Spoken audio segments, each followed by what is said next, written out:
Dan itu akan terlihat sekali ya bagaimana kalian mempelajari ya yang blended-nya tuh ya maksudnya yang kalian belajar mandirinya benar-benar gak dijalankan atau cuman ngandelin di Zoom. Ya, harusnya kan kayak gitu karena di Zoom ini kan cuma 4 kali pertemuan. Dan hari ini kita akan bahas lebih agak padat ya.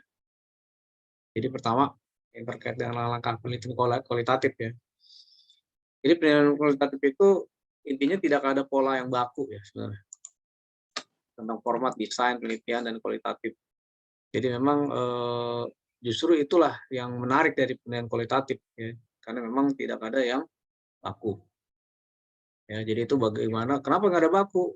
Beda sama kuanti ya, kuanti memang sudah ada variabel, sudah ada template ya, bagaimana pengaruh terhadap segala macam lah hubungan dan seterusnya yang mengkaitkan variabel yang tetap dan itu jadi dari suatu teori ya, hingga ada kuesioner. Tapi kalau di kualitatif justru kenapa ini nggak ada baku? Karena instrumen utama peneliti adalah peneliti sendiri.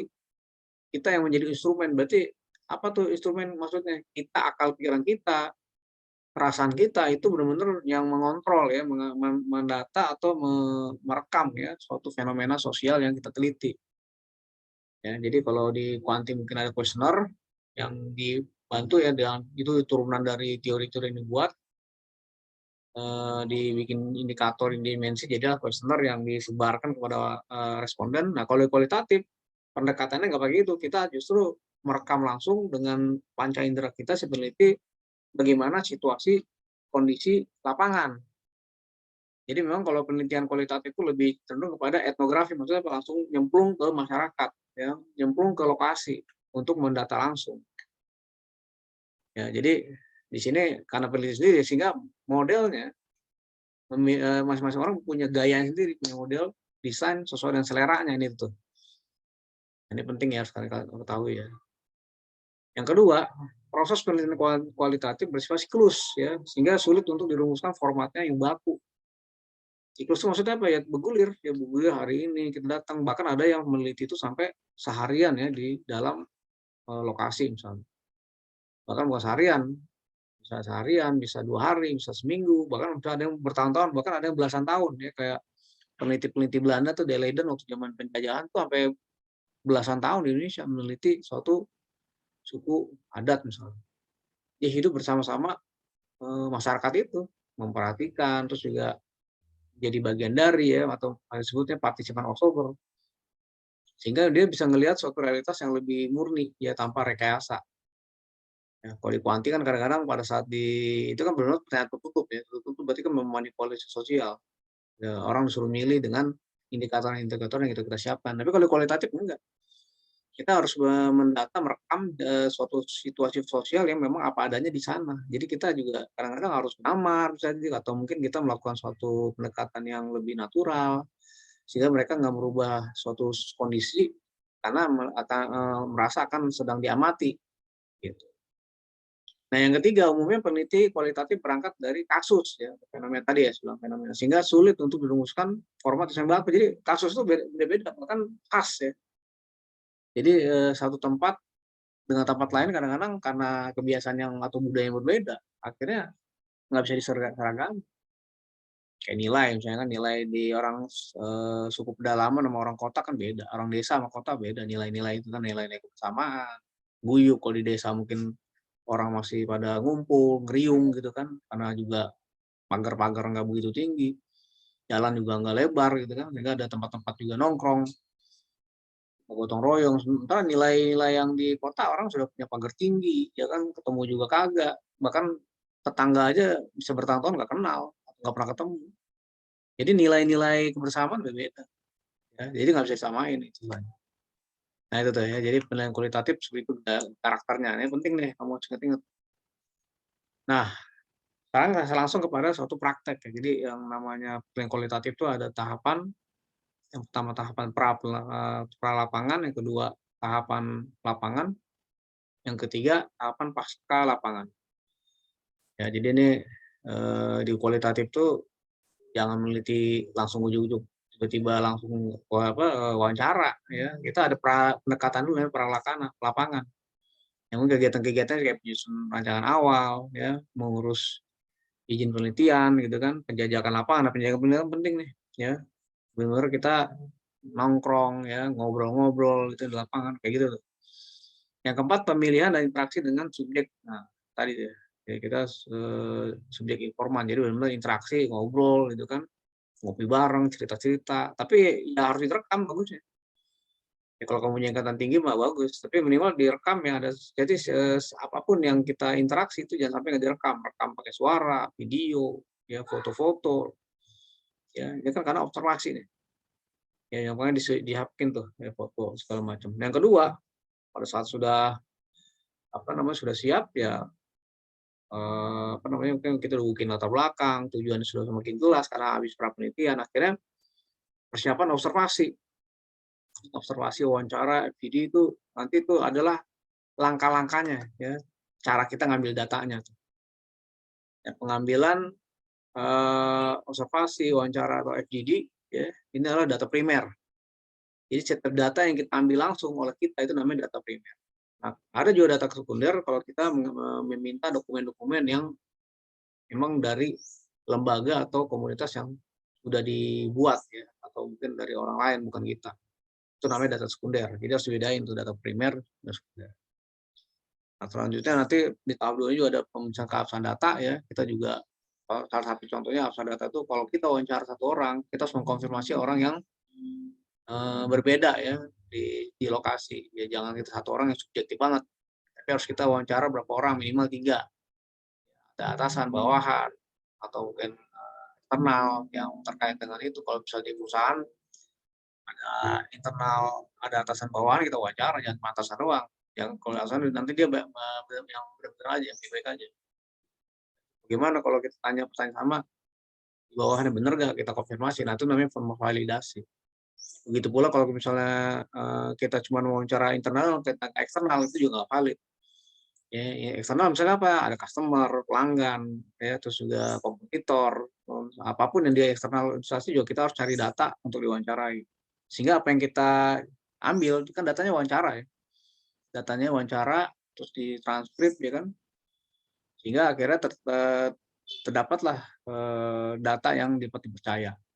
Nah, selanjutnya untuk tahap ketiga itu pasca penelitian ya. Ya persiapan data kalau sudah diambil, sudah diolah, sudah dikumpulkan nanti diolah. Nanti datanya itu berupa kata-kata, ya, baik tulis maupun yang lisan, terus juga tingkah laku ya, yang teramati oleh observasi ya kita foto, kita gambar, kita catat. Nah, semua data-data yang sudah kita rekam, ya hasil wawancara, dibikin transkrip. Transkripsi. Transkrip itu apa? Dari yang rekaman jadi ketikan. Yang namanya itu data-data verbatim. Ya, kenapa? Karena kalau nggak diketik, kita nggak bisa analisis ya data-data itu. Nah, selanjutnya setelah udah jadi data verbatim, diolah. Nah, kalau diolah nanti ada analisis, nanti ada metode lagi menganalisis data tuh, ya. Barulah kalau sudah ada analisisnya, ya, teknik analisis nanti ada banyak ya. Terus barulah menulis laporan hasil penelitian, ya, bab 4. Pas sudah analisis ya baru kita bikin kesimpulan. Nah, ini contoh penjajakan ya pra penelitian ya, the Grand Tour Observation ya, kajian yang secara menyeluruh terhadap fenomena lapangan. Nah, jadi nanti ini akan seperti itu ya. Terus juga penjajakan lapangan juga perlu kita, maka nanti di draft proposal harus ada, kalau di bab 2 itu ada mengkaji penelitian dahulu. Ya. Tujuannya untuk menyusun tipologi terhadap penelitian dahulu. Jadi tipe-tipe penelitian apa sih yang udah pernah ada gitu ya, jadi sehingga kita jangan sampai mengulang atau menjiplak ya penelitian yang sudah ada. Ya kita harus punya argumen kebaruan saya dengan penelitian sebelumnya apa. Nah, kalau tahap skripsi ya paling cuma antara 3 sampai 5 penelitian dahulu yang ditampilkan di bab 2. Nanti kamu boleh lihat dari skripsi yang sebelumnya tuh, ya untuk lihat. Nah, yang ketiga untuk menemukan fenomena yang unik, yang menarik ya. Jadi dari pas kita ngobrol-ngobrol pra penelitian ini invention penjajakan tuh pra penelitian. Jadi kita sambil menangkap informasi apa sih yang menarik, yang unik gitu ya. Karena kan kita gali ya. Jadi kalau kualitatif itu menggali sesuatu yang tersembunyi yang masih terrahasia atau mungkin yang nggak terungkap ya, yang nggak terbaca. Justru kita akhirnya melihat kan, oh ternyata perilaku mereka gini karena ada ini, ada kebiasaan ini. Nah itu kan kadang nggak kebaca. Nah dengan ada wawancara, pendekatan, ya, menggali informasi, mereka cerita, ya cerita mereka itu data kita. Pada saat mereka bercerita dengan begitu panjang lebar, itu data, rekam aja, ketik aja semuanya dulu. Jadi nanti kalau udah banyak, nanti baru ada reduksi data, dikurangi, yang nggak yang penting dibuang-buangin, nanti itu ada prosesnya. Ya, sehingga tadi tuh kita bisa menemukan masalah penelitiannya apa sih sebenarnya yang kita akan teliti. Kadang-kadang belum kelihatan tuh masalah penelitian di awal, ya. Tapi pada saat kita observasi, kita ajak ngobrol, sebenarnya baru kelihatan. Dan itu harus menjadi catatan, makanya harus catatan lapangannya, ya. Hal-hal yang terkait dengan penemuan-penemuan di lapangan harus kita catat. Nah, ini tahap-tahap sebelum kita mengambil data ya. Jadi kita harus menyusun instrumen penelitian yang apa sih? Pertama, adanya panduan observasi. Ya. Selanjutnya ada panduan wawancara. Yang ketiga ada panduan FGD. Nah, panduan-panduan ini juga ada yang terstruktur, semi struktur, dan tidak struktur. Kalau terstruktur berarti kita menyiapkan pertanyaan-pertanyaan yang begitu banyak. Nah, sekarang pertanyaan gimana? Dari mana pertanyaan kita buat? Ya dari pertama judul, perumusan masalah, dan teori yang kita pakai. Nah, kan nanti pada saat kalian menyusun rumusan masalah, kan kamu akan memilih teori. Tapi ingat ya, dalam kualitatif teori itu sifatnya cuma pemandu, bukan dasar daripada penelitian. Pemandu itu berarti apa maksudnya? Hanya membimbing, bisa benar, bisa iya. Karena pendekatan yang harus dipegang penuh adalah apa yang ada di lapangan, bukan apa yang di teori. Makanya pendekatan adalah induktif. Induktif itu dari yang khusus ke umum. Berarti apa yang di lapangan baru kita upayakan untuk digeneralisasi. Ya generalisasi dalam arti kata dikonfirmasi, bukan generalisasi kuantitatif, tapi generalisasi dalam skup penelitian yang khas, yang khusus. Ya. Jadi nanti panduan observasi juga kamu bikin panduannya, kayak saya mau observasi kantor kapan, mau observasi sedang rapat misalnya kalau kita lagi penelitian. Oke, izin, saya boleh gak nanti ikut rapat, atau mungkin observasi lingkungan kantor aja, atau mungkin situasi kerja gitu kan. Ya kamu sesuai kebutuhan. Ya itu bisa tergambar kalau kita udah tahu tujuan penelitian kita apa, rumusan masalah kita apa, yang mau kita cari itu apa, ya itu nanti kita akan kaitkan. Nah kalau panel wawancara nanti poin-poin pertanyaan itu ya harus diturunkan dari teori memandu. Ya pada rumusan masalah, misalnya bagaimana strategi perusahaan dalam meningkatkan penjualan misalnya, strategi komunikasi perusahaan A dalam meningkatkan loyalitas pelanggan misalnya. Ya berarti kan nanti ada teorinya tuh, masalah loyalitas segala macam. Nah ada butir-butir yang terkait kata kunci teori itu kita kembangkan jadi pertanyaan. Loyalitas mengenai apa? Oh, berarti pelayanan, ya, pelayanan yang excellent misalnya, atau mungkin produk yang bagus, ya ada poin-poin. Nah, kamu tanya bagaimana selama ini pelayanan yang dirasakan, terus bagaimana produk yang ini, ya tergantung teorinya ngomongin apa. Nah itu sifatnya yang memandu. Ya, jadi itu dibikin dulu struktur, bisa jadi ada 10 pertanyaan, ada beberapa pertanyaan. Nah kalau semi struktur tuh ya kita cuman ini aja, pertanyaan-pertanyaan inti aja gitu ya. Jadi nggak begitu banyak. Tapi biasanya kalau kayak gitu, pasti pertanyaan itu mengembang. Ya akan mendalam, akan kayak snowball ya, jadi akan tergali-gali. Dan ada yang struktur. Ya, struktur tuh mungkin ini kalau yang tidak struktur biasanya peneliti-peneliti yang sudah kawakan ya, sudah ahli, mereka nggak perlu bikin pertanyaan, tapi cuma tahu konsep-konsep apa saja yang jadi poin yang akan ditanya. Misalnya masalah loyalitas, masalah disiplin atau apa yang konsep-konsep yang muncul dari teori-teori yang kita lagi mau pakai nih untuk analisis. Nah dari situ kalau bertahu, oh saya dan rumusan masalah, tentunya rumusan masalah itu menjadi pertanyaan besar kan yang harus kita gali dari informan-informan yang ada. Nah itu tuh. Jadi barulah kita akan menanyakan sesuai dengan poin-poin tadi ya. Jadi poin-poin tadi dikembangkan. Jadi biasanya malah orang-orang yang cuma megang kata kunci, kadang-kadang yang nggak terukur nih, kunci-kunci doang, dia menambahkan pertanyaan bisa lebih beragam karena dia nggak ngalir, istilahnya kayak nanya ngalir ya, nanya itu tuh ada dia jawaban yang begini, anjing lagi pertanyaan baru. Bagaimana perasaan Bapak setelah merasakan produk ini? Oh, ini enak sekali, tapi kayaknya ini dia. Nah, kalau saya tapinya berarti kenapa tuh begitu? Kejar lagi, kejar lagi. Jadi kan itu pertanyaan yang akhirnya terus mengembang ya, tapi tetap peneliti harus ngerti batasan-batasan, jangan sampai ngarung ngidul, ternyata yang diceritain malah sesuatu yang tidak ada kaitannya dengan penelitian. Kita harus batasi.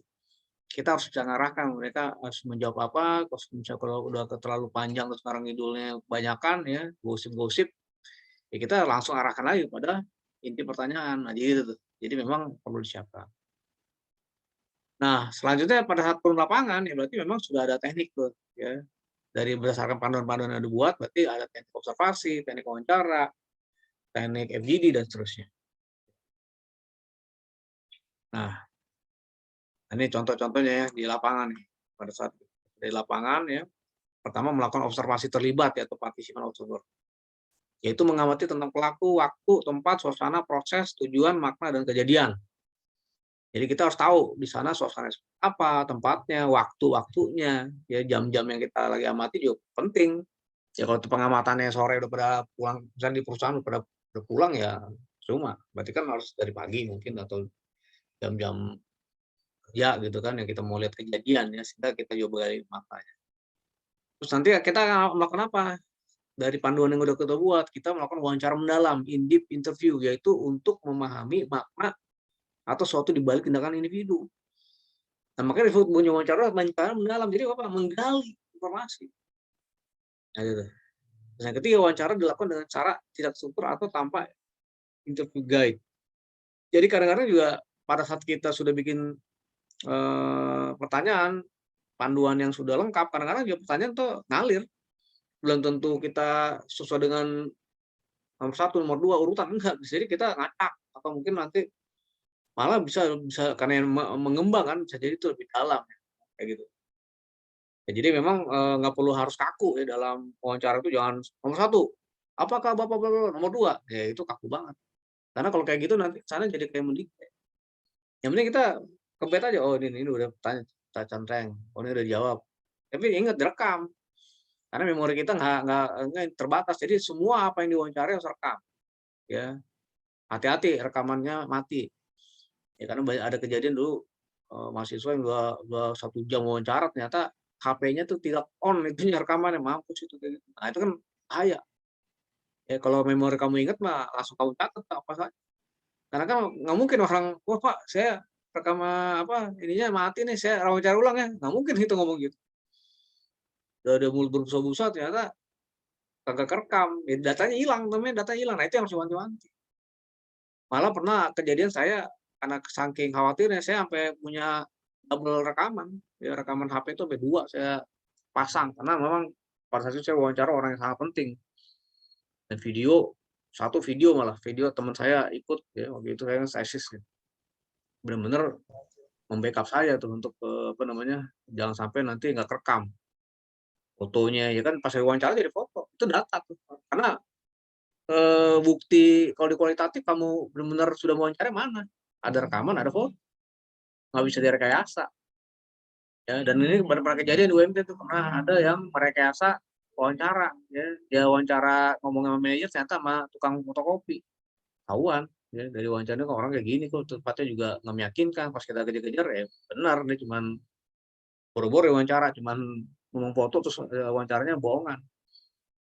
Saya cek lagi, kan ada audit ya, dicek lagi ya, mana bukti wawancaranya, rekamannya nggak ada, ya udah habis. Nah, makanya semua data-data yang sudah nanti direkam segala macam jangan sampai hilang, ya di-backup ya, di-double-in, copy double, disimpan di flash disk, simpan di cloud kalau mau muat ya, macam-macam lah. Pokoknya data itu diamankan jangan sampai, ada accident yang akhirnya hilang atau hangus gitu. Nah, peneliti hanya berbekal konsep yang tidak kiranya cocok dengan TS. Nah, tadi tuh yang tadi saya bilang, ini yang kadang-kadang, eee kita cuma konsep doang tapi bisa mengembang ya. Kita tahu yang intinya kita tahu poin-poin yang kita mau cari dan itu kadang-kadang, lebih lebih lebih natural malah kalau kita, sudah ngerti tapi kita nggak terlalu mendikte wawancaranya.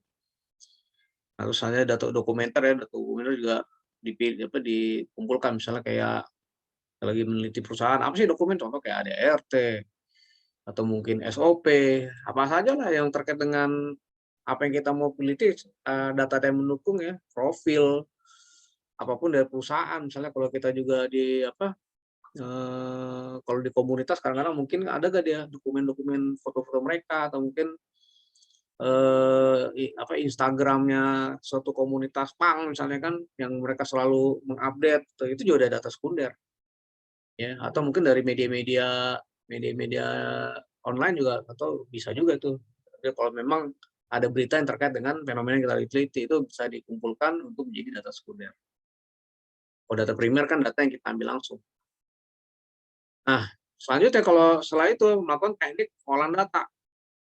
Ya, tadi hasil dari yang sudah kita rekam langsung dibikin transkrip ya, jadi berarti diketik. Memang ini pekerjaan melelahkan, tapi disitulah kita mengulang lagi memori apa yang kita tanya. Justru di situ, di sini nih awal analisisnya. Analisa sejak kita turun lapangan tuh sudah ada analisis. Jadi analisis kualitatif tuh nggak harus data selesai di input atau sekarang baru analisis, tapi sejak kita di lapangan kita sudah boleh menyiapkan catatan kecil ya untuk poin-poin penting yang ditemukan pada saat itu ketika. Karena apa? Kalau nggak dicatat hilang memori. Ya, manusia itu kan seorang tipenya kan langsung lupa. Nah ini nih, jadi ini yang perlu kita nanti latih. Kalian juga sayangnya kita cuma waktu terbatas ya. Tapi kalau yang reguler saya langsung biasanya ada praktek tuh untuk transkrip ya hasil wawancara. Jadi dia rekam aja. Ya, jadi kamu coba sendiri sih. Wawancara terus kamu transkrip. Nah latihan ngetik itu tuh yang melelahkan. Tapi kalau sudah biasa sih nggak apa-apa. Kan nanti juga kalian kalau memang penelitiannya kualitatif juga harus hadapin kayak gitu. Ya, terus juga bikin catatan lapangan hasil observasi itu. Jadi apapun yang ditemukan lapangan, biasanya kalau sudah mau meneliti, ya siapkan buku kecil. Selain rekaman, kita harus ada notes ya. Jadi kita catat apapun yang kita temukan, poin-poin yang penting, udah langsung aja catat itu. Oh, ini ditemukan bahwa adanya suatu kondisi yang tidak wajar, misalnya apa gitu, yang kamu catat aja. Selama prosesnya kamu temukan menarik, unik, catat. Ya karena mungkin saling backup tuh antara catatan yang kita sama rekaman. Samping mungkin kita foto tuh, fenomena itu kita foto, kita ambil video, mungkin video-video singkat, jadi kita gabung-gabungin. Nah, terus ada FGD itu harusnya fokus group discussion, tapi ini jarang ya. Kalau memang kamu ada penelitian yang akan melibatkan stakeholder, ya pemangku kepentingan yang beragam, ya kamu mungkin bisa aja untuk ngambil lebih cepat, kita undang dalam kondisi forumnya diskusi, kita ajukan pertanyaan, mereka akan asik diskusi, dan diskusi mereka tuh kita rekam, sama kita transkrip juga, nanti hasilnya juga akan ada. Malah kalau FGD itu keunggulannya adalah dia langsung bisa mengkonfirmasi antara berbagai pihak. Ya kalau wawancara kan satu-satu tuh, satu-satu kita wawancara selesai, satu-satu nanti baru kita cross check kan dengan data-data di antara berbagai informan.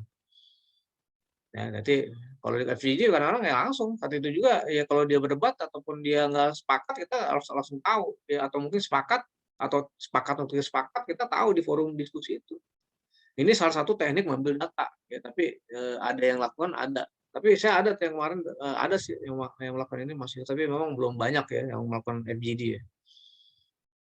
Yang terakhir reduksi data. Jadi dari data yang itu datanya banyak.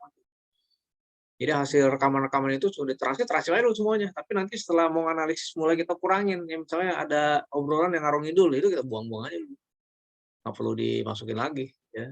Jadi kita udah deteksi ini ngarung ngidul, nggak ada kaitannya, buang. Nggak usah transkrip dulu.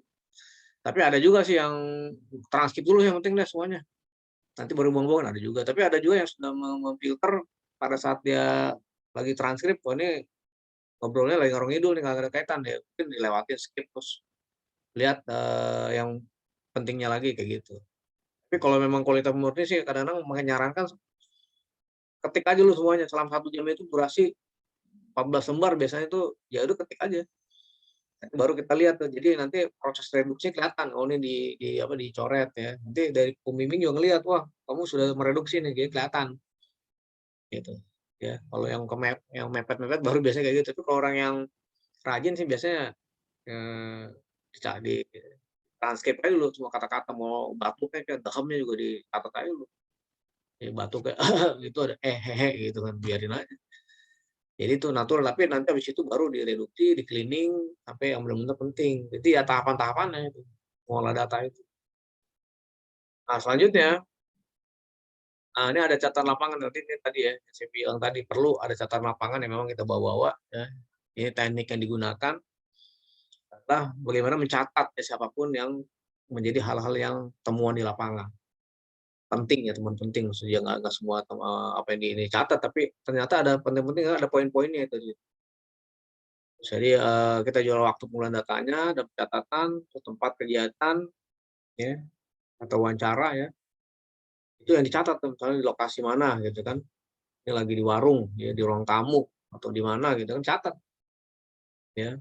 Terus, itu juga paparan hasil, dan yang paling penting ini justru tahap analisis, ada kesan dan komentar. Jadi biasakan pada saat kamu sudah observasi atau wawancara, kasih komentar. Komentarnya apa? Ya udah yang kamu rasakan apa. Makanya itulah yang disebut namanya si peneliti sebagai instrumen. Harus memberikan kesan dan komentar.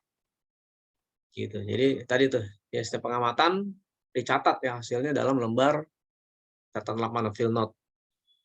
Nah nih, jadi tekniknya apa? Misalnya teknik wawancara, atau tekniknya FGD, atau tekniknya observasi itu dulu. Waktu pengumpulan data. Ini harus dicatat nih. Untuk mulai kapan, terus tempatnya di mana, terus paparan hasil catatannya apa, dan komentarnya apa. Jadi kayak ini bikin ke tabel ya bisa. Bikin kayak tabel, bisa pertama teknik dulu kan ini wawancara, ini FVD, ini apa, nanti waktunya kapan dikumpulin, informan yang mungkin tambah ini, informannya siapa. Kan nanti informannya nggak mungkin satu, minimal tuh 3 sampai 10 ya, kalau kualitatif. Jadi ya emang segitu-segitu aja.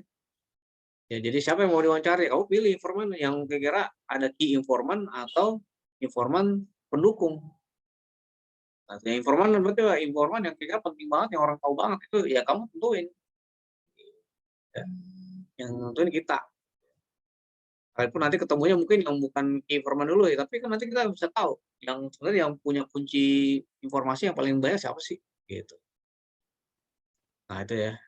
Selanjutnya ini tahapan analisis data ya, atau interpretasi nasional data lapangan, yaitu memahami data secara interpretatif understanding. Jadi kita harus udah langsung menganalisis tuh, ya data-data itu apa sih, ya, menafsirkan ya kira-kira ya, punya asumsi-asumsi lah kita terhadap apa yang ditemukan, di cross check dari berbagai nama sumber. Terus yang selanjutnya melakukan analisis data melalui data reduction. Pertama reduction itu berarti pengurangan ya, atau di sini disebutnya juga merumusan konsep memuadahi data lapangan. Jadi sebenarnya sudah mulai mengkerucut. Jadi yang sudah tidak kira tidak ada relevansinya sudah mulai dikurangi. Reduce kan mengurangi. Terus data display kalau sudah itu disampaikan data. Ya, jadi data-data itu bisa dibuat dulu sebagai flowchart gitu ya, apa yang kaitan dengan temuan-temuan lapangan, bisa dibikin kayak, maka nanti kamu bikin kerangka pemikiran kan. Itu adalah suatu model yang menggambarkan situasi temuan sebenarnya, bisa juga seperti itu. Nah, jadi menggambarkan apa adanya dari hasil observasi yang terlibat dan wawancara mendalam tuh. Jadi ya udah sajikan dulu datanya. Hasil wawancara si A begini, B sini. Nah, terus akhirnya nanti kan melakukan suatu cross check ya antara informan 1 dan informan 2, dan yang ketiga dan seterusnya dari satu pertanyaan sehingga jawabannya kan agak beragam. Nah, itu kamu analisis tuh. Analisis apa? Bisa mensintesa, melihat persamaan, perbedaan, terus juga menyimpulkan kesamaan dan perbedaan, dan semua temuannya apa sih? Benar nggak atau memastikan? Nah, itulah analisis. Ya, sehingga akan ada merumuskan kesimpulan dari jawaban pertanyaan, rumusan masalah dijawab situ dari hasil wawancara kita, intinya akan menjawab itu kan gitu. Nah, terus akhirnya apa? Melakukan pembandingan temuan dengan teori terdahulu. Nah, itu perlu tuh. Pada saat kita sudah pakai teori, kita bandingkan teori yang dulu sama penelitian yang terdahulu kayak apa. Nah, kita bisa analisis berdasarkan teori ini. Ternyata orang-orang yang melakukan ini ternyata sesuai atau mungkin tidak sesuai. Bahkan bisa jadi ada temuan baru. Kan gitu. Sehingga nanti ada implikasi teoris yang memberikan gambaran tentang temuan operasional yang ditemukan. Jadi biasanya memang akan ada khas, apalagi dinamika waktu berubah, teknologi berubah, kebiasaan berubah. Biasanya memang kalau kita melihat perilaku manusia, kadang-kadang temuan barunya dengan perubahan-perubahan zaman pasti akan ada. Ya kecuali ilmu alam ya, statis ya, batu ya kayak gitu aja ya. Batu aja bisa berkurang kan karena ada agresi dari air gitu kan, ada macam-macam lah ya. Di alam itu juga ada penyusutan sebenarnya kan. Besi aja bisa berkaratan karena teroksidasi dan seterusnya. Jadi tetap akan ada perubahan. Ya kecuali kalau kita menghitung seketika ya, seketika secara statistik gitu kan. ya udah ya, berarti tetap ya yang namanya ukuran segala macam berat dan itu kan nggak berubah. Kalau manusia berbeda. Ya di satu waktu aja bisa berubah ya. Hari ini musuh menjadi teman, teman jadi musuh. Contoh kayak gitu dalam politik. Ya, dan hati orang berubah-ubah, kadang sekarang mau, besok nggak mau, kadang hari ini ngambek, kadang marah. Jadi apalagi manusia itu ya memang dinamis ya, tidak bisa ditebak, tidak bisa dipastikan kayak robot. Hari ini suruh bekerja bisa jadi besok lagi sakit ya, lagi lemes, sekarang semangat, besok lemes. Jadi nggak bisa konsisten. Ya sebenarnya sih mesin juga sama, mesin ya robot ya tentang ini, tapi tetapnya ternyata robot diperintah ya kerjain ya, ya mesin itu ternyata ada usin juga, cara yang motor mau pakai terus sama nggak pernah dirawat, nggak pernah diservis, tidak pernah ganti oli, hancur juga. Tapi dia nggak bakal rewel, dia nggak punya keinginan gitu kan. Mungkin kayak apa, motor kan nggak punya keinginan.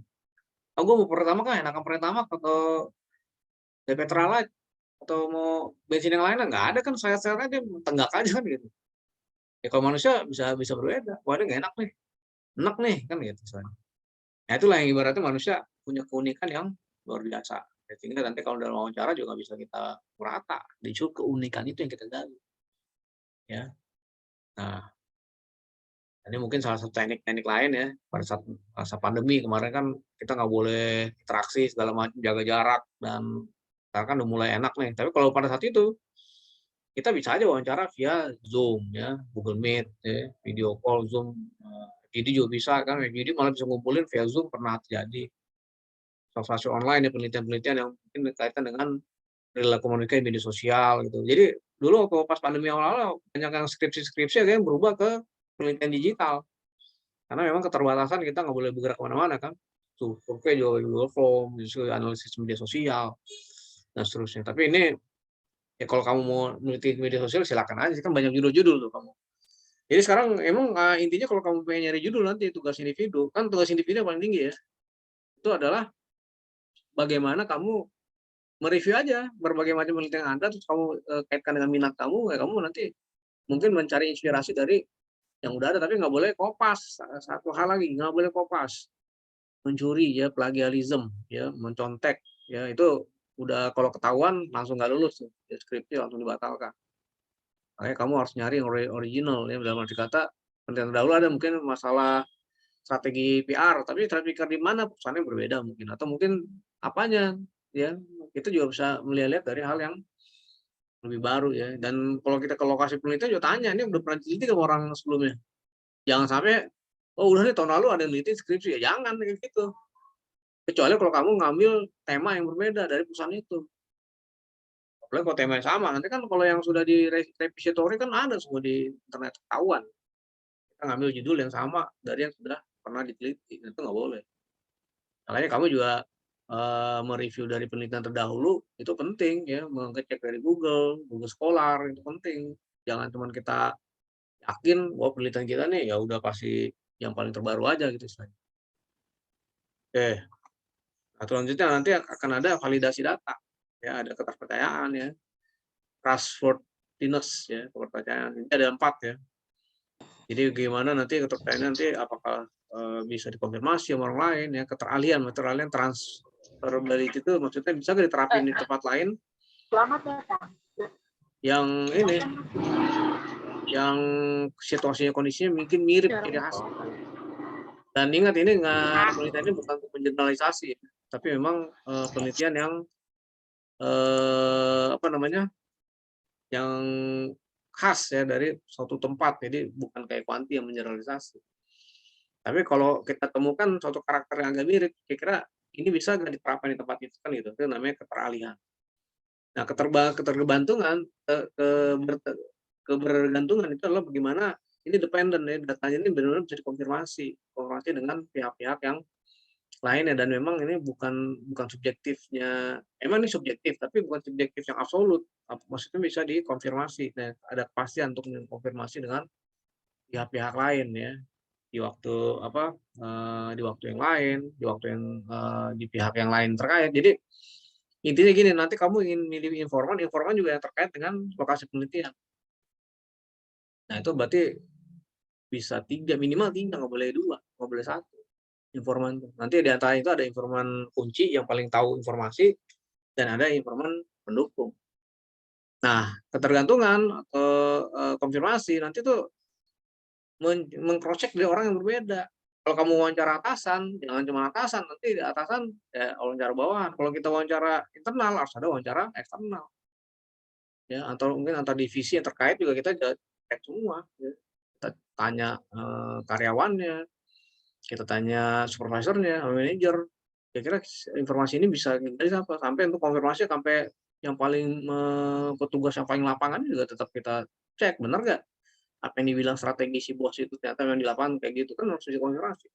Begitu pula sama pihak luar, mungkin klien misalnya kayak gitu kan, ada customer, kompetitor, atau apapun yang terkait dengan judul kita, ya kita wawancari. Makanya itu ada seni untuk menentukan informan siapa sih yang kita pilih nanti. Nah, ini juga nanti mungkin salah satu bagian dari yang di UTS atau UAS. Kira-kira kriteria informan itu kayak apa gitu. Yang pada saat kamu sudah uji judul itu situ, ya kira-kira ini simulasi aja, kira-kira siapa yang kamu akan pilih dan berapa orang kira-kira minimal, atau mungkin berapa gitu yang terkait dengan penelitian kamu. Nah itu tuh ya. Nah, untuk meningkatkan rekor kepercayaan tadi ya, jadi biar kepercayaan kita lebih tinggi, berarti perpanjang keikutsertaan. Jadi kita lebih agak perpanjang waktu kita di lokasi penelitian, mungkin bisa seminggu lagi, 2 minggu lagi, kita lihat lagi perkembangannya gimana, untuk observasi ya di dinamika yang memang perlu pengamatan. Keteguhan pengamatan, triangulasi tadi ya, triangulasi itu Udah meng-cross-check dari jangan gituin, Cengak. suara jatuh. Triangulasi itu ya, jadi meng-cross-check ya tadi saya udah bilang tadi ya, antar berbagai pihak. Terus pemerintah semua sejauh tuh mungkin kamu juga perlu nanya orang-orang yang punya pakar atau peneliti yang sama ya. Tapi kalau dalam hal ini mungkin kamu akan mengkonsultasi sama dengan dosen pembimbing ya, pemeriksaan. Jadi Pak, ini saya udah wawancara kira-kira bagaimana Pak. Nah itu nanti peran dosen pembimbing. Tapi bisa juga sih kalau kamu punya teman yang sama-sama lagi neliti, saling meng-cross, ini kira-kira hasil wawancara saya coba dicek deh. Boleh itu. Jadi untuk menghilangkan meningkatkan keterpercayaan ya. Terus juga cukup referensial ya, jadi dukungan teori-teori yang memang menguatkan dari awal. Terus kajian kasus negatif, maksudnya apa? Kita lihat mungkin ada lokasi-lokasi lain yang memang kontroversi, yang memang berbeda dengan lokasi kita, kira-kira kita bisa bandingin nggak gitu. Kalau di sini dengan kondisi lagi lesu, misalnya ekonomi kondisi malah semangat, tapi ada nggak yang lesu tapi tambah lesu gitu kan, kita bandingin tuh. Itu berarti mengkaji dengan kasus negatif. Jadi ada perbandingan dengan suatu fenomena yang kamu akan tangkap juga di dekat-dekat lokasi atau mungkin di tempat lain yang bertolak belakang, untuk memberikan suatu perbandingan dari hasil penemuan kamu. Nah, ini juga pengecekan anggota tadi tuh, ya, kamu meng-cross check dari berbagai macam informan ya, dari mulai ketua ya, direktur segala macam, sampai karyawan, manajer, semuanya itu kita cross check ya. Data-data mungkin dari pertanyaan sampah nih, kira-kira jawabannya sesuai atau memang ada keragaman, tapi biasanya bisa jadi ada keragaman.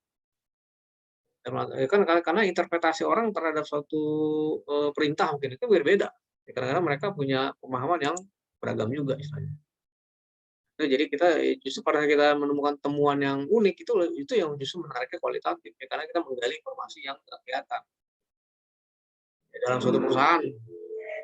Nah, jadi kayaknya wah nih perusahaan maju nih, keren-keren aja, tapi bisa jadi di dalam itu banyak konflik of interest, mungkin ternyata ada manajemen konflik yang dilakukan sehingga memang proses-proses menuju sukses itu nggak mulus-mulus amat, memang ada beriak-beriak gitu kan.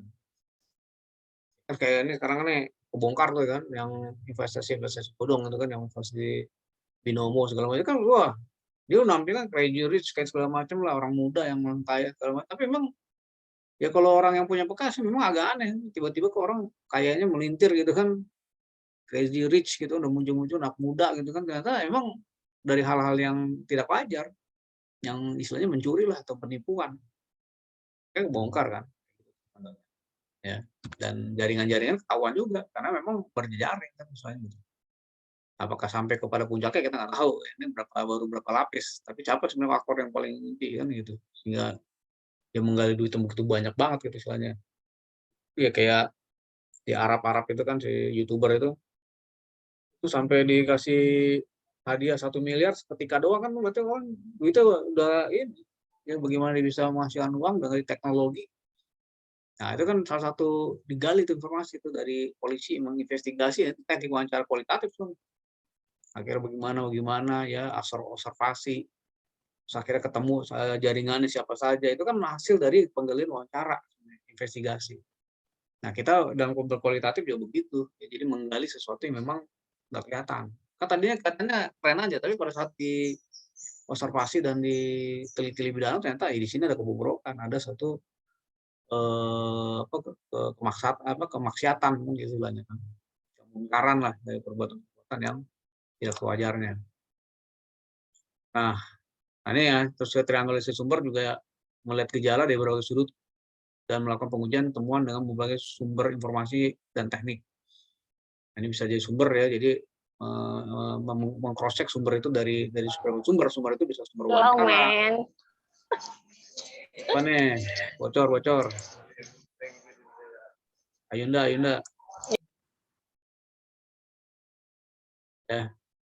Ya, sumber ya, jadi bisa jadi dari apa namanya? Dari FID, dari wawancara, dari hasil dari observasi itu digabung tuh datanya. Cross check.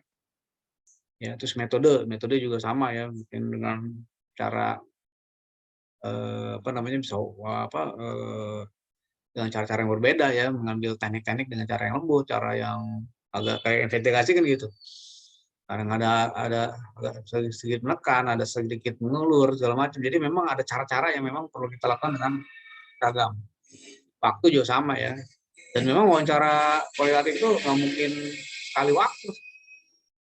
Karena kita nggak bakal menemukan contoh-contoh gini kayak lapis bawang ya. Orang kan untuk mengungkap sesuatu yang tersembunyi atau rahasia kan nggak mungkin langsung. Ya, orang baru kenal misalnya, memang kita kenal di halte tiba-tiba memang mau langsung nyeritain hobi atau mungkin nomor telepon aja, kita nggak begitu yakin langsung ngasih nomor telepon. Ini orang nipu lagi kan, hari ini udah mulai orang pada curiga kan. Tapi kalau semakin dekat, nggak intim ya kan, semakin akhirnya nggak mungkin juga orang baru kenal langsung ke rumah kita kan.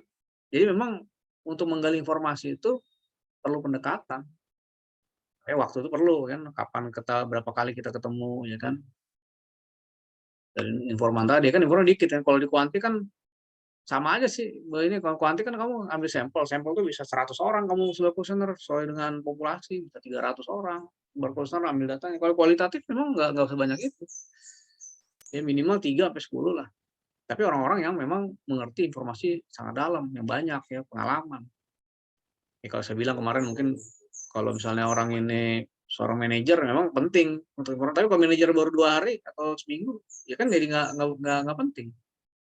Pendukung doang.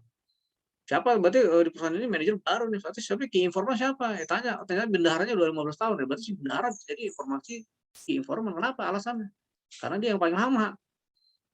Manajer wawancara gak yang baru? Ya, boleh aja, tetap dia wawancara. Ya sekalipun sehari 2 hari dia berpengalaman di suatu perusahaan itu yang kita lagi teliti. Ya dia pasti ada informasi yang bisa dikonfirmasi. Sekalipun masih dikit, baru sebentar. Tapi sebutannya informan pendukung ya. Nah, ini kalau kelihatan gitu ya, istilahnya informan. Kalau di kuanti baru kuanti karena ngambil data responden, mana disebut responden. Jadi harus dibedain tuh istilah-istilah ini. Kalau di kualitatif istilahnya informan kan mengambil informasi. Jangan disebut responden. Responden itu kalau mengisi kuesioner gitu. Akhirnya juga nanti yang triangulasi teori. Teori nanti hasil temuan kita dibandingkan teori yang udah kita pakai sebelumnya di bab 2. Jadi teori ini berlaku nggak untuk analisis. Gitu. Jadi kita harus kaitkan dengan teori yang kita mau jelaskan. Jadi jangan sampai nanti kamu analisis tapi teorinya nggak dibahas. Ya hasil temuan bla bla bla ternyata sesuai atau mungkin berbeda dengan teori yang memandu ini, terletak ada temuan seperti ini, ya, kasih penjelasan. Dan kamu bisa menjelaskan itu pada saat kamu sudah melakukan suatu analisis dari berbagai sumber yang sudah kamu buat tadi. Ya. yang kamu sudah analisis, namanya itu tadi analis data ya, mengcoding nanti ada mengcoding dan seterusnya. Nah ini nih ya teknik analis data ya, mengcoding. Ya, jadi prosedur jadi semua hasil wawancara ya yang sudah jadi data verbatim nanti akan dibuat coding ya. Maksudnya setiap ucapan akan dimaknai ini apa nih poinnya, ini poinnya apa. Nanti coding-coding itu adalah bisa jadi kata atau frase. Maksudnya ini contoh ya, nanti kan saya kasih gambaran ya, coding, teman memang saya nggak bakal dalam, tapi ini suatu gambaran aja nih. Ya, setelah di coding ada kesimpulan, nanti baru kita menulis saran. Nah, ini analis data ya, menurut Myers dan Haberman, ya, proses pengumpulan data, penyerahan data ya dari reduksi, terus disajikan ya pemaparan data, baru mengambil kesimpulan tahapan ini dulu nih. Tapi nanti kamu perlu baca lagi di dalam. Ya, mungkin saya akan jelasin berapa teknik analisis ya, analisis domain ya. Jadi ini memang bahasa-bahasa yang agak aneh, cuman kalau kamu praktekin memang ini perlu praktek sih, cuman karena waktunya terbatas agak susah. Tapi minimal gini, semua hasil wawancara verbatim itu nanti akan ada kata kunci keluar. Ya. Nanti kata kunci itu nanti akan ada pengelompokan. Nah, kelompokan dan nanti kategorisasi. Nah, kategori-kategori itu nanti akan dikaitkan antara kategori sama kategori. Nah, itulah memunculkan tema-tema. Nah, tema-tema itulah nanti akan bisa merupakan awal dari kita membuat suatu analisis atau kesimpulan. Ya. Nah, ini contoh. Ini nanti baca sendiri ya, saya nggak ini. Tapi ini langkah-langkah yang dilakukan nanti caranya bagaimana? Pertama membaca dulu secara cermat ya, seluruh data lapangan yang sudah ditranskrip ya. Terus memberikan kode-kode pada topik pembicaraan. Kode itu maksudnya ini ngomongin apa sih nih? Ini kalimatnya ngomongin masalah sakit hati. Ini contoh ya. Ini yang kalimat keduanya nih ngomongin masalah kesenjangan. Yang ketiganya ngomongin kesusahan. Nah, itu kode-kode itu keluar dulu. Nanti disusun ya tipologinya, kode-kode yang terkait dengan hasil wawancara atau nanti arahnya mana nih. Kita akan memperhatikan dulu kode-kode yang muncul. Ya setiap kita pertanyaan jawabannya apa, nah itu pasti akan ada tema-tema yang muncul. Nah itu nanti kita akan analisis ya. Nah, ini ya, jadi tahapnya membaca seluruh teks, terus lihat segmen dari informan, nanti bikin kode kan, kode-kode itu apa, hilangkan, baru kita membuat tema, ya, membuat kode menjadi tema. Memang akhirnya dari banyak teks dikurangin, jadi mungkin muncul 30-40 kode, so dikerucutkan aja jadi 20 kode, dan akhirnya kita hanya perlu 5-7 kode aja yang memang akan menggambarkan situasi lapangan yang ada. Nah, ini contohnya nih ya. Saya tahu sebentar ya, ini saya mulai hujan. Bentar.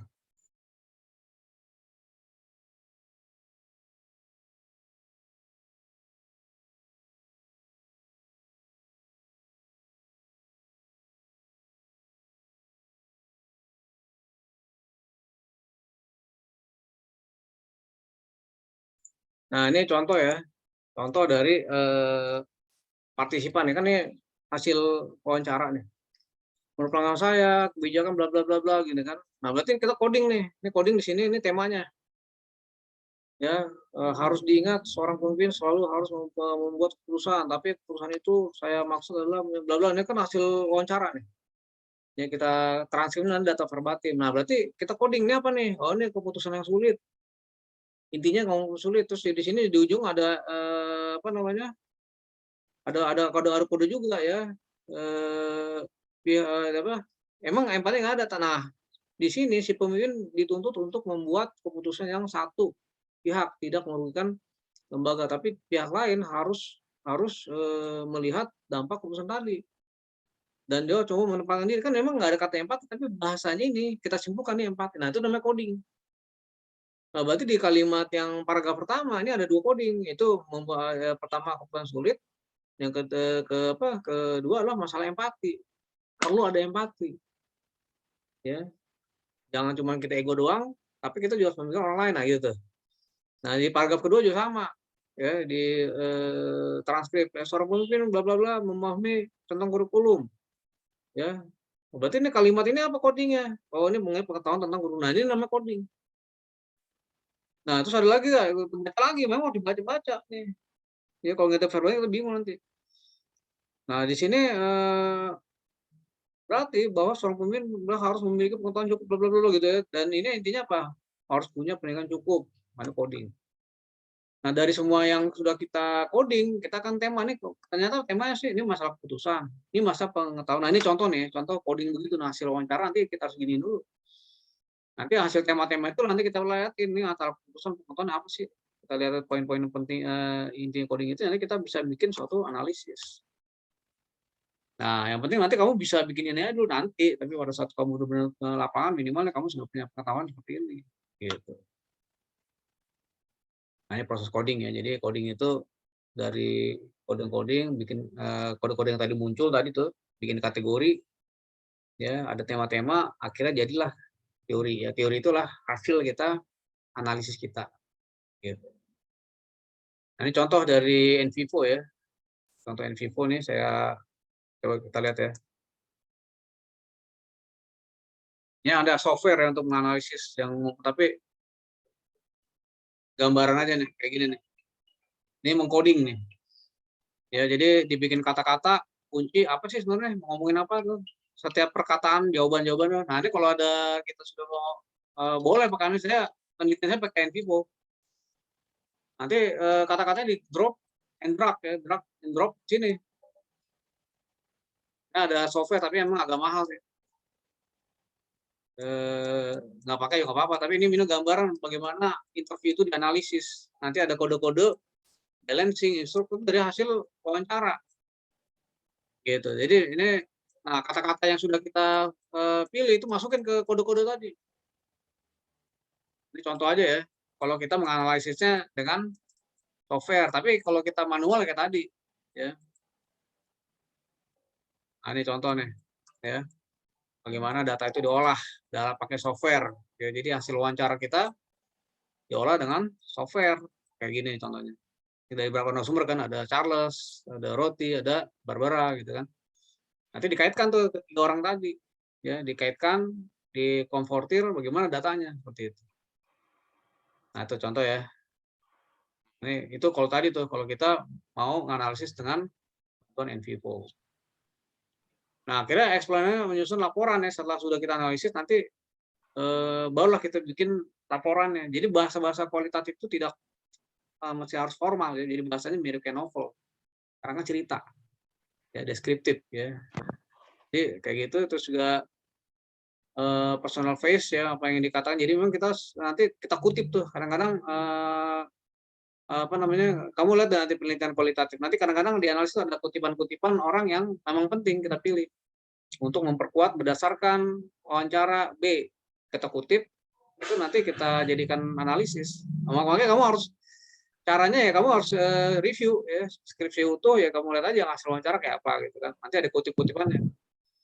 Terus dia biasanya memang akan ada kayak catatan lapangan. Jadi catatan lapangan itu penting kumpulin tuh. Jadi memang pada saat kata nulis di laporan itu akan mengkait tuh antara catatan lapangan memang kita untuk nambah-nambahin informasi untuk memperkuat argumen-argumen yang udah kita simpulkan. Nah, yang terpenting juga menampilkan bahasa subjek ya apa adanya, apa emik. Ya. Jadi kita jangan pakai bahasa kita. Benar-benar memang apa yang terjadi di informan ya itu kita harus mengikuti cara berpikir mereka. Jadi jangan subjektif kita, subjektifnya adalah mereka dan kita mengikuti cara berpikir mereka itu namanya emik. Jadi kita jadi orang yang meneliti orang pang ya kita harus berpikir kayak orang pang. Kita meneliti orang pedalaman kita berpikir cara mereka berpikir. Gitu. Ya. Makanya kadang-kadang budaya itu berbeda-beda kan. Kalau kita orang pedalaman kok ada yang makan daging manusia misalnya ya kita mencoba memahami nilai ini kenapa sih kan suka asmat masih ada tuh ya kanibalisme yang makan jantung pemimpinnya untuk sebagai ritual ya anggapan mereka apa ya jantung itu kalau dimakan berarti dia rohnya pemimpin akan masuk ke diri dia ya yang menilai mereka benar kayak gitu ya ya kita bukan menjudgment tapi kita memahami itu macam berpikir jadi menurut mereka ya itu nggak dosa kayak misalnya seks bebas di negara barat kan mungkin beda sama orang timur gitu. Karena mereka menganggap itu biasa, kalau kita mungkin tabu gitu. Itu kita mau mencoba berpikir dari cara mereka berpikir. Nah, itu penting kita kita ini. Jadi kita langsung jangan dulu. Memahami aja dulu. Nah, itu juga berlaku dalam penelitian-penelitian kita yang di lapangan. Nah, saran ya bagi peneliti kualitatif ya, ukur kemampuan bahasa ya, apakah memiliki kemampuan menulis, itu ini perlu kita tingkatkan ya, ukur waktu yang dimiliki ya. Kita nih penelitian kualitatif mungkin nggak mungkin sebentar ya, kalau kuanti itu cepat. Ya ambil sampel ya dari lokasi populasi udah sebarin ada 100 atau 200 gitu kan, ambil terus tabulasi, udah diolah pakai statistik ya, pakai SPSS dan segala macam. Nah, kalau kita enggak, kita bisa jadi bisa 3 bulan, 6 bulan gitu. Makanya kalau mau kualitatif kita sudah jauh-jauh hari udah rancang lokasi yang mau diteliti mana, jangan dadak-dadakan. Terus peneliti juga belajar tentang fenomena yang dikaji, ya gitu juga belajar dengan apa yang didapati dan hal yang baru. Terus juga ukur kemampuan peneliti kualitatif mengendaki kemampuan melalui wawancara mendalam. Nah ini makanya kita tuh mau punya pengalaman berarti apa, harus sudah mulai terbiasa dengan langkah-langkah awal observasi misalnya, harus ketemu. Jadi biasanya sih ini natural ya, kalau kita, oh orang pendiam gimana ya? Ya itu tantangan. Ya ahli komunikasi aja namanya Wilbur Scrum itu orangnya orang gagap, gagap tapi menjadi pakar. Karena apa? Dia tahu keterbatasan, dia malah jujur belajar. Makanya belajar skripsi ini bukan masalah pintar sih sebenarnya, tapi jam terbang kita sebenarnya. Ya, jaga agar keseimbangan dan realitas data melalui konfirmasi yang tepat. Jadi memang nggak boleh kita wawancara cuma satu pihak, ya, cuma dua pihak aja nggak bisa tuh kualitatif, minimal 3 ya diwawancara yang bisa kita konfirmasi dari berbagai pihak. Jangan cuma pihak, misalnya yang diwawancari tentang strategi ini cuma manajer doang ya, dia mah dia bagus-bagusin aja sama dia. Tapi kan nanti kita wawancara, oh enggak kayak gitu, jadi gitu. Nah itu yang teman-teman tadi kita akan konfirmasi antara wawancara informan A dan B dan C dan seterusnya, kira-kira jawabannya apa, sama gitu antara pertanyaan yang sama. Nah itu ya, ini jadi ini contoh nih, contoh metodologi misalnya kita pakai itu pengumpulan data, analisis data, kayak manual atau software ya bisa. Kalau software memang perlu belajar dulu, tapi kalau kalian mau ya nggak apa-apa. Ya, adanya NVivo ya, software untuk analisis data kualitatif. Ya, kamu coba searching aja tuh di internet, apa sih NVivo? Ini kasus, ini kan penelitian saya nih. Kayak kalau saya manajer asuransi 40 informan. Dan waktu saya lama ya, hampir 2 tahun, meneliti di lapangannya 2 tahun. Di lapangannya udah saya 2 tahun. Ya, sampai menyemplung ke sono sampai benar jadi bagian dari mereka. Ya, kayak meneliti bank sampah, saya jadi pengurus, jadi apa segala macam membuat bank sampah. Ya, karena disertasi ya, contoh aja. Nah, saya juga melakukan observasi, wawancara mendalam dari beberapa pihak, wawancara kelompok, FGD juga saya lakukan, dan studi dokumen juga sama. Ya, nah, ini contoh.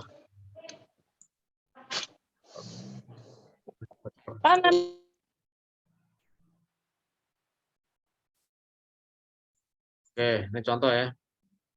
Nah, ini yang saya lakukan nih, contoh yang saya lakukan metodologinya yang pakai observasi lama sih, observasi hampir 3 bulan sebelum mengawancara, mengamati ngikut-ngikut aja nih. Karena emang di disertasi ya, kalau skripsi kan beda levelnya. Ya saya di lapangan sampai 2 tahun. Gitu. Kalau kamu kan mungkin paling 6 bulan ya. Nah, jadi tadi udah dibahas, disebutin. Nah, ini contoh pengutipan kalau misalnya kita internet ya. Misalnya. Nah itu materi pertama ya. Jadi ini saya rekam, nanti saya kalau mau ulang-ulang silakan nanti saya taruh YouTube ya. Terus akhirnya ini saya akan ada materi kedua ya. Ini nanti ini sifatnya akan singkat-singkat aja. Ini kelihatan belum? Sudah, Pak. Nah, ini jenis penelitian ya. Jenis penelitian nanti juga ini mungkin akan ada di UTS UAS ya. Jadi kalian harus pahami. Ya. I don't know how to do statistic, but it doesn't matter because I didn't have the data. Ini kualitatif begitu tuh. Kualitatif kita bukan bicara angka, tapi adalah datanya adalah makna, gitu ya. Jadi kita bukan ya orang berpikir data itu adalah angka. Kita di kualitatif kita makna. Antara pertarungan antara suaranya Sarah coba di mute. Ya, ini pertarungan antara positivisme dan post positivis. Positivis itu penelitian kuantitatif yang mungkin kemarin sudah kamu belajar itu, angka-angka. Nah, post positivis itu menganggap bahwa ternyata manusia itu nggak bisa dibikin angka, diangkakan, diukur itu nggak bisa. Ya karena ternyata manusia itu nggak bisa kayak robot gitu yang akan diukur secara pasti. Bukan ilmu pasti. Ilmu sosial itu ilmu yang dinamis dan sangat penuh dinamika. Sehingga muncullah post positivis. Jadi menganggap nggak mungkin kita cuma mengukur manusia kayak robot, gitu, kayak benda, kayak mesin itu nggak bisa. Nah, disinilah akhirnya berkembang jenis-jenis penelitian kualitatif yang berawal dari post positivism. Ya. Nah, positivisme adalah cara pandang dalam memahami dunia berdasarkan sains, ya, karena masyarakat dan kehidupan sosial berjalan bersama aturan demikian pula juga alam. Ya, Nah, post positif misalnya bersifat critical realism yang menganggap bahwa realitas memang ada sesuai dengan kenyataan dan hukum alam, tapi mustahil realitas tersebut dapat dilihat secara benar oleh peneliti. Contoh orang ngeliat nih orang ganteng nih rapi, bisa jadi kan dia penipu, bisa jadi. Ya orang yang kelihatannya bagus di luar, hatinya belum tentu benar. Nah itulah manusia gitu. Jadi kita nggak bisa mematoki dari apa yang bisa diukur panca indera. Ya kalau kita melihat dari panca indera kan paling ada suatu ukuran yang cantik, ganteng itu kan langsung tuh cepat kita. Ya love at the first sight gitu kan. Jadi cinta daripada yang pertama. Ya karena dia ngeliat fisik. Tapi ternyata ya orang ganteng cantik aja sampai nikahnya di Ka'bah gitu, depan Ka'bah cerai-cerai juga gitu kan. Ternyata kan mereka ada suatu penilaian akhir lain gitu kan. Ternyata akhirnya kenapa sih yang orang nikah ternyata berpisah, nggak cocok padahal mereka dulunya ganteng cantik. Nah, selebriti lah yang sampai nikahnya sampai di depan Ka'bah, tapi cerai-cerai juga. Ya kan berarti nggak bisa diukur dengan suatu standar itu, yes. Nah, itulah manusia gitu kan contoh.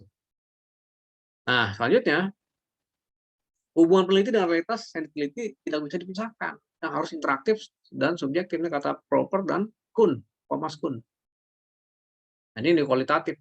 Jadi memang kita nggak bisa harus berinteraksi. Sementara kalau di kuanti mungkin ya apa yang disebut ambil questionnaire dia nggak begitu harus dekat. Tapi kalau di kualitatif kita harus ada interaktif. Karena tadi itu karena suatu keberagaman tadi kita harus memahami sebenarnya maknanya apa sih. Nah, sampai kepada makna. Ya, poin-poin pentingnya apa sih? Nah, itu yang kita dalamin dalam kualitatif. Nah, contoh digambarkan kayak orang buta yang megang sudut pandang mengenai gajah, ya kan. Kalau yang lihat kaki, megang kaki, oh ini kayak gajah pohon, itu perspektif. Yang megang belalai, oh kayak belalai, berarti gajah kayak ular. Yang megang kuping, oh ini kayak ini nih, misalnya kayak tempayan misalnya. Megang buntut nih kayak apa gitu kan, dan seterusnya. Jadi ini perspektif akhirnya pada saat kita kayak orang buta melihat memegang ini, semuanya punya subjektivitas yang tinggi di mana-mana. Padahal objeknya sama. Nah, itu loh kualitatif, ya, keunikannya seperti itu. Jadi kita nggak bisa pukul rata dan itu juga kita harus mengkonfirmasi kan. Ya, dari saat si A, si B, si C yang ini semua nih, ini kita tanya, ternyata pada saat kita hubungkan bisa akhirnya jadi kesimpulan, oh ternyata dia baca tapi dia sudut pandang yang berbeda-beda. Tapi subjek penelitian satu ya gajah itu. Tapi karena subjektivitasnya tinggi, karena mereka buta dan hanya meraba dari berbagai sudut, dan mereka punya sudut pandang yang berbeda. Nah, ini kita juga terbiasa dengan perbedaan. Makanya nanti kita mewawancari orang berbeda juga jangan kaget nanti kok jawabannya berbeda-beda. Nah, justru keunikannya di situ, penilaian kualitatif akan menemukan suatu perbedaan dan menggali sesuatu yang disebut makna-makna tadi. Nah, the blind man and the elephant, ya kan perumpamaan dari John Geoffrey Sachs ya. Nah, jenis penilaian kualitatif, nah ini perlu kalian pahami nanti. Ya, nanti coba dialami lagi nanti di materi kayaknya ada atau mungkin di internet silakan cari. Jadi ada penelitian namanya etnografi, ada studi kasus, studi dokumen, natural observation, fenomenologi, historical research, dan ground theory dan biografi. Nah ini yang kamu harus pahami jenis-jenis penelitian kualitatif. Jadi beragam ya, tidak kayak kuanti kan di kualitatif ya udah kayak gitu aja hubungan antar variabel udah selesai, gitu kan. Ada multivariat, ada yang single variat gitu kan, macam-macam. Tapi kalau di kualitatif ini jenis-jenisnya. Yang pertama nih, kita lihat kayak ini zaman dulu nih. Dulu pada saat dulu belum ada foto begini, makanya kalau di kualitatif harus difoto. Apapun situasi kita bawa kamera izin. Tapi kadang-kadang ada sesuatu yang belum bisa dapat izin, belum belum merasa nyaman, kita kadang fotonya juga foto sembunyi-sembunyi, kamera tersembunyi, ya, atau menyamar bisa jadi gitu. Tapi kalau dulu ini begini, jadi setiap peneliti kualitatif pada zaman dulu kala, ya mereka akan menyertakan pelukis-pelukis ya, pelukis-pelukis yang dibawa seniman yang suruh menggambar ya. Ini contoh gambar penelitian kualitatif etnografi di usul pedalaman zaman tempo dulu. Nah, apa sih etnografi? Etnografi studi mendalam tentang perilaku manusia yang terjadi dan alami di sebuah budaya atau suatu kelompok sosial. Jadi biasanya memang budaya itu muncul dari kelompok-kelompok sosial, kelompok-kelompok kecil, dan akhirnya membuat kebiasaan-kebiasaan, dan kebiasaan itu akhirnya menjadi terus-menerus, akhirnya jadi budaya, dan budaya itu sendiri akhirnya menjadi nilai-nilai yang ajak. Nah, itu etnografi. Orang etnografi belum belajar itu. Kenapa sih orang-orang dalam kelompok tertentu punya suatu kebiasaan? Nah, ini namanya penelitian etnografi. Jadi meneliti manusia dalam suatu kelompok. Nah, data diperoleh dari observasi sangat dalam dan butuh waktu lama di lapangan. Jadi nggak bisa cuma sehari 2 hari, bisa bulan-bulan kalau peneliti etnografi. Bahkan yang tadi, yang peneliti orang Belanda, Leiden itu, sampai belasan tahun dia, sampai puluhan tahun ada di Indonesia untuk meneliti suatu kaum, dan dia bikin buku tebal-tebal, cerita dia. Ya, data yang dianalisis adalah berada di lapangan. Jadi data dianalisis pada saat di lapangan. Jadi pada saat dia di lapangan, pengamatan data udah mulai analisis. Jadi bukan di akhir lapangan baru analisis, jadi analisis di lapangan gitu, justru analisnya di lapangan. Jadi makanya perlu ada catatan-catatan kemarin itu ya tadi itu gitu. Jadi jangan langsung terakhir, nanti memori kamu lupa.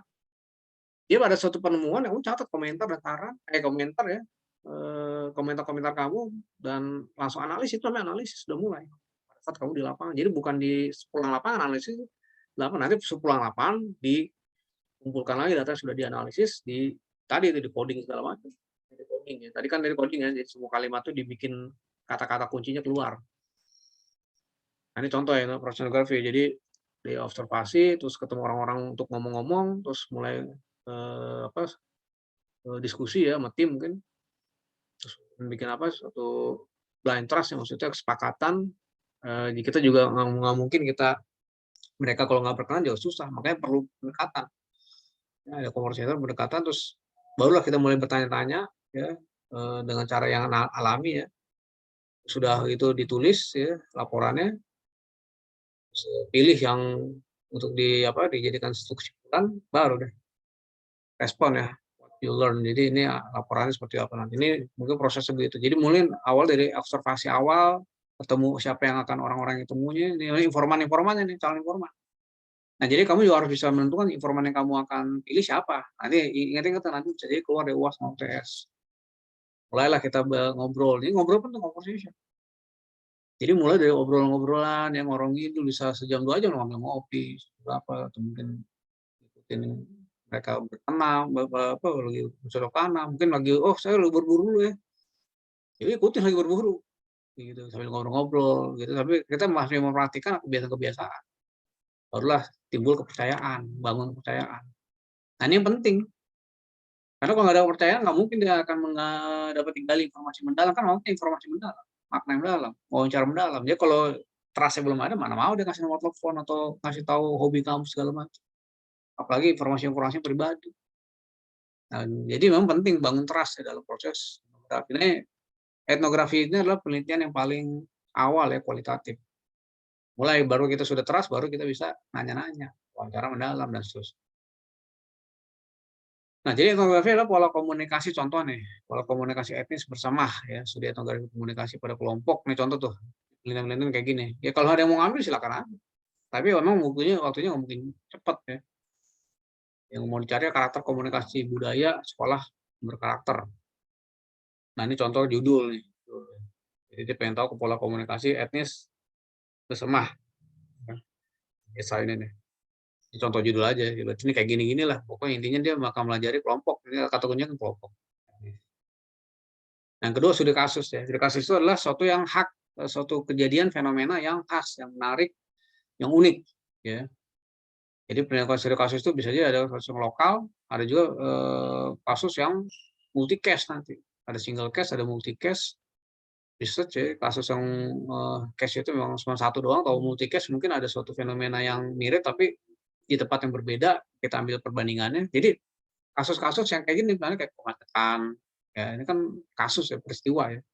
Ya kalau dari laring komunikasi mungkin ada suatu komunikasi kelompok di mana gitu kan, yang ibaratnya menimbulkan suatu keunikan, misalnya ada suatu solidaritas Gojek gitu kan, kan kasus. Awal-awal kan Gojek tuh solidaritas kalau satu orang dibully semuanya pada demo, cepat tuh karena mereka menggunakan aplikasi kan, bisa langsung nge-share cepat, berkoordinasi. Itu ada case kenapa solidaritas itu, nah contoh kayak gitu. Bagaimana komunikasi antar, ya kan komunikasi kan, jangan sampai judulnya bukan komunikasi, nah kayak macam-macam lah, ini satu kasus ya. Jadi nanti kamu dalami lagi tuh kalau kasus apa sih, ya periksa-periksa yang unik. Supaya memang, khas gitu ya, yang memang kelihatan ciri khas yang menonjol dan mungkin belum ada gitu soalnya. Nah ini literatur review ya. Jadi kita menggali studi dokumen, ya bagaimana kalau mengkaji dari teks-teks buku, itu juga ada penelitian kualitatif. Jadi teks-teks yang merupakan analisis hermeneutika, jadi benar menafsirkan tulisan-tulisan ya kan, dari puisi, meneliti pidato presiden itu, ini kayak kualitatif ya. Ya, jadi bahannya berupa yang telah terpublikasi, ya, termasuk yang di internet ini ya, posting-posting YouTube, Instagram segala macam, toko-toko itu kan kata-kata. Itu bisa dianalisis dengan studi dokumen, surat kabar ya, film ya, semiotika ya, kayak gitu tuh. Nah, terus ada natural observation ya, jenis penelitian kualitatif yang melakukan observasi menyeluruh dengan latar belakang tanpa sedikit mengubahnya. Jadi memang ya memang penelitiannya begitu natural. Jadi kita juga kadang nyamar. Jadi ada pros and cons yang di Unpad itu lagi meneliti pola komunikasi pengemis, ya dia jadi benar-benar jadi pengemis. Ya, benar-benar dia nyamar dia pengemis.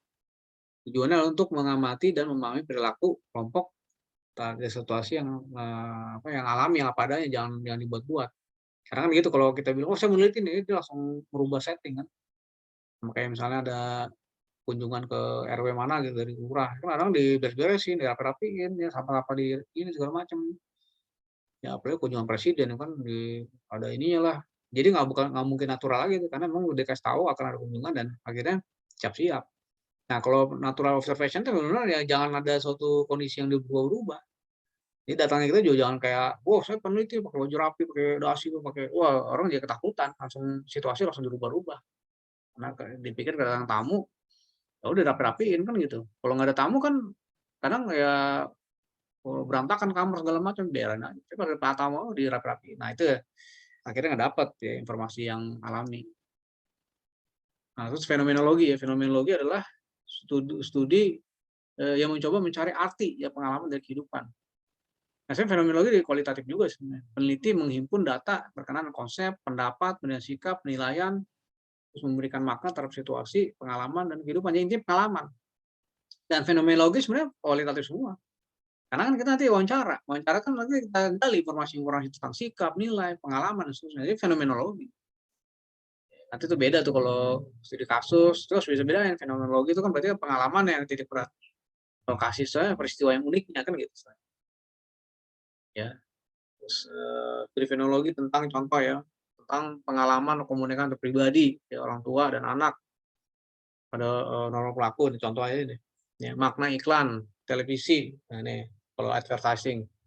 Studi fenomenologi permisa ya. Jadi si permisa ini punya pengalaman, itu yang akan dilihat ya, digali informasinya, pas dia ngeliatin iklan ini gimana sih. Ya, contoh kayak iklan Perindro dulu kan pernah ada tuh iklannya Perindro kan di MNC Group ya kan. Kan lagu-lagu kampanye tuh sampai pernah ada anak UIN tuh pernah itu tuh anak-anak kecil yang sampai apa lagu Perindro gitu. Perindo ya, Perindo. Oh, gitu contohnya. Jadi intinya kalau fenomenologi ya pengalaman, menggali pengalaman. Nah, ada juga penelitian historical research ya, peristiwa sejarah direka-reka ulang ya dengan menggunakan sumber data primer ya, kesaksian dan perilaku. Jadi memang ya kita menggali informasi dari sejarah, mencari pelaku-pelaku masih hidup itu kan penting juga tuh. Itu catatan-catatan. Jadi kita lagi pengen membangun dari sejarah. Jadi karena kan dipakai juga sih. Ya, kalau kita bikin profil-profil penelitian kita gali tuh informasi sejarah tentang, nanti ditaruh di bab 4 awal tuh biasanya. Ada dokumen kan. Nah, salah satu ciri khas dari penelitian historical adalah pada waktu ya, kegiatan, peristiwa, karakter, nilai-nilai, dan seterusnya ya. Nah, historical research contoh literasi simbolik pada zaman Belanda misalnya kan, bagaimana kaum pribumi sama kampanye, company gitu kan. ada masyarakat kelas atas pribumi, nah, kayak gitu-gitulah istilahnya kan ternyata ada sejarahnya tuh yang terkait dengan sejarah-sejarah lah istilahnya. Nah, ini yang menarik nih, kualitatif grounded theory. Grounded theory apa? Penelitian dasar teori ya, sering disebut dengan grounded theory, teori dasar. Itu melakukan penelitian yang diarahkan penemuan untuk melakukan teori terhadap suatu teori atau bahkan menemukan teori baru. Ya. Jadi kesimpulan-kesimpulan yang dihasilkan dapat membentuk prinsip dasar, dalil atau kaidah-kaidah sehingga akan menghasilkan teori baru. Nah, ini grounded teori praktek apa? Pada saat kita ke lapangan, itu teori kita buang dulu ke otak kepala kita. Ya, kita jangan setting lapangan yang alami dengan teori. Udah kita ambil ya informasi-informasi tadi kan ketemu coding tuh tema-tema yang memang hasil dari lapangan, namanya induktif.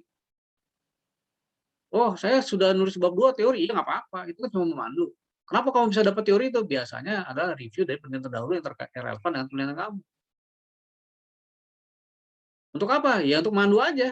Pada saat tampil di lapangan temuan beda, bisa teori itu masih bisa dipakai, tapi bisa juga nanti mungkin nggak sesuai, kita cari teori yang relevan.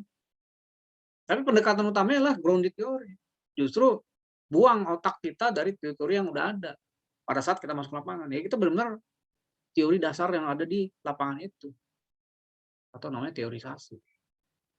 Jadi kita harus ungkap dulu makna yang aslinya, baru kita coding, nanti ada makna keluar dari kata kunci itu akan kita kaitkan, ternyata membahas apa. Nah, kita kaitkan dengan analisis dengan teori, kan ada triangle teori, barulah kita bisa ambil analisis asumsi. Itu proposisi yang kita buat di bab 4 itu. Analisis kan proposisi kan, itu kalimat-kalimat yang mengkaitkan antara konsep-konsep sama proposisi. Jadi hasil kalimat yang mungkin saling berkait, saling menjelaskan dan seterusnya. Dalam analisis data di bab 4 gitu. Nah, ini jadi grounded theory berteori dalam penelitian kualitatif ya, cara berpikir kreatif. Ya, jadi memang benar-benar kita mampu merenungi, memahami, menafsirkan dari data yang murni dari lapangan. Itu namanya grounded theory, teori dasar. Nah, ada juga penelitian biografi. Biografi adalah penelitian tentang studi individu dan pengalaman-pengalaman yang ditulis kembali ya, biografi. Jadi memang individu kita gali nih, kita tulis lagi sejarah-sejarahnya, kapan dia lahir, bapaknya, turunan dan seterusnya. Ada sih itunya apa? Ada teknik-tekniknya kamu bisa cari kalau mau biografi. Apa sih yang ditanyain biasanya untuk menggali informasi mengenai biografi, sejarah si orang tadi. Dan akhirnya peneliti yang menginterpretasi subjek penelitian memposisikan dirinya sendiri. Ya, kita juga kadang-kadang menyelami ya, maka bagaimana berpikirnya kayak kita meneliti buku biografinya Soekarno, Soeharto, ya, Habibie dan semua, hampir tokoh-tokoh ada biografinya. Ya, pada saat kita baca bukunya kita seolah jadi dia. Gitu. Oh, gitu. Biografi ya, the inside story ya. Kalau nature ya the outside story. Ya, outside story cerita di luar cerita, kalau nature kan alami. Biografi itu ya apa yang cerita di balik yang terlihat gitu. Nah, kalau analisis isi, ada analisis isi juga, salah satu analisis berhubungan dengan menyampaikan pesan atau isi pesan. Ada juga analisis wacana ya, penelitian wacana yang membahas kajian wacana yang digunakan untuk komunikasi. Ada juga analisis semiotik yang membahas sederet objek-objek atau tanda-tanda ya, simbol-simbol ya dari kebudayaan tertentu. Jadi ini bisa ada penelitian kayak gini di PR, tapi kalau semiotika ya bisa aja sih. Kalau mau dikaitkan dengan ke-PR-an misalnya. Ya kamu cari aja penelitian dulu ada nggak semiotika PR, tapi ya jarang. Ya.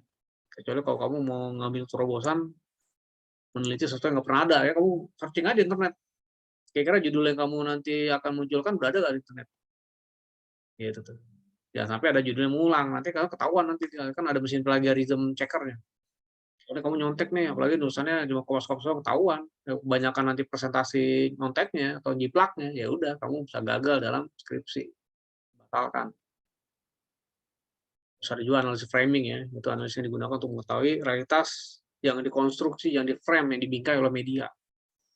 Ya kayak sekarang berita-berita apa saja ya mengenai apa namanya macam isu lah ya. Ini kan lagi hangat-hangatnya isu-isu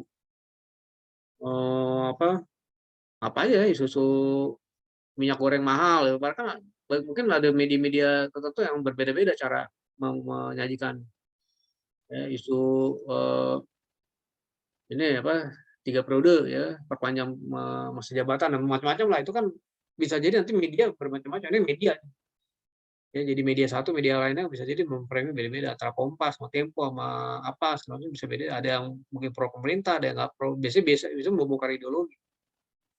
Kita akan bisa ngelihat tuh bagaimana media mana yang paling independen dalam pemberitaan, atau mungkin keberpihakan sama pemerintah, atau jadi alat pemerintah. Kalau dulu kan TVRI gitu. TVRI ya jadi alat pemerintah, atau koran-koran lain juga biasanya ya jadi takut sama pemerintah. Karena kayak Kompas, kayak Tempo itu kan surat kabar yang pernah dibredel tuh waktu zaman Orde Baru. Kenapa? Mengkritik, ada bahasa-bahasa yang mengkritik atau mungkin menyinggung pemerintah. Terus analisis korespondensial biasanya ya tadi tuh, ini adalah kualitatif ya, mengumpulkan apa ya. Ini cuma pengetahuan aja sih. Oke, nah itu sekelumit ya, sekelumit dari, kalau nggak salah nih materi udah ada sih, ya. Udah ada semua, jenis-jenis berita kualitatif dan yang lainnya. Mungkin ada pertanyaan sampai sini. Jadi nanti setelah ini ya kita udah absen yang lengkap ya. Jadi ini tinggal UTS UAS ya. Jadi kamu open book ya, silakan. Ya intinya banyak baca yang belajar sih kalau sekarang. Oke, sebelum kita tutup ada yang mau nanya?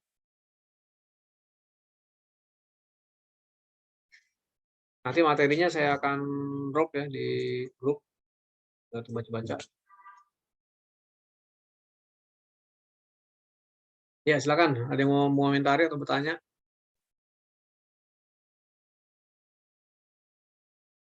Mudah-mudahan paham ya. Mudah-mudahan. Dan biasanya ini kalau nggak dipraktekin agak susah pahamnya.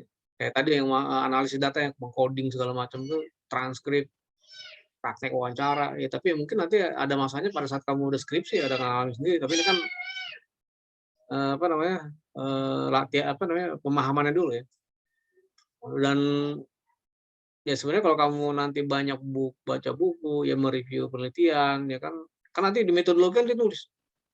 Wah, nah itu bisa kamu replikasi, maksudnya mencontoh ya, bukan yang nyontek, mencontoh. Oke, mungkin kalau nggak ada pertanyaan, saya rasa cukup ya. Nanti mudah-mudahan ketemu lagi. Kalau kalian ada yang jadi mahasiswa bimbingan skripsi saya, mungkin saya akan lebih leluasa mempraktekkan, kan udah praktek ya, udah bimbingan tuh. Atau mungkin mau bimbing sama aja sih dosen, sama aja nggak ada yang beda. Ya mereka punya kemampuan yang udah jam terbang tinggi juga. Jadi mudah-mudahan sih nggak usah pilih-pilih dosen bimbing. Kalau mau nanti konsultasi pada saat membimbingnya beda nggak apa-apa juga, kan saya emang dosenin. Silakan nanti saatnya tiba. Emang bisa milih nggak, Pak? Ya kalau soal masalah saya ada milih dulu, teman kan nanti di ini apa ya apa namanya dibatasin gitu. Akhirnya kalau memang misalnya satu orang kebanyakan itu kan nggak mungkin satu orang itu. Jadi biasanya gini nanti di prodi itu akan lihat judul kamu tuh cocoknya sama dosen mana gitu. Karena semua dosen tuh ada karakternya sendiri. Gitu. Jadi nanti akan diarahkan ke sana. Jadi dosen-dosen yang PR-nya mana, yang mana kan nanti misalnya kamu meneliti komunikasi politik, mungkin ke saya atau karena kan saya bidangnya komunikasi politik. Pasti yang terkait dengan pemberdayaan, mungkin ke saya. Semiotika biasanya ke saya tuh, karena saya pernah itu macam-macam deh. Kalau misalnya kamu yang ya tergantung judul sih biasanya. Tapi biasanya duluan sih pada saat saya sih kadang-kadang yang duluan terus ya izin untuk langsung bimbingan sih kadang-kadang langsung lolos sih. Karena ada ya kayak ada beberapa orang memang penelitiannya interestnya sama saya udah cocok gitu. Dari awal saya udah bilang anaknya juga mengusulkan dan itu cocok sama apa yang kemampuan saya. Karena udah saya plot itu. Jadi sama prodi sudah dibilang nih saya ya ini udah pasti ya. Jadi saya udah ya tergantung sih gitu kondisi. Tapi kalau memang masih random kan kadang-kadang karena kamu belum tahu siapa yang kira-kira tepat, judul udah ada, nanti tinggal prodi mengarahkan kira-kira ini judul ini ke siapa gitu. Oke ya.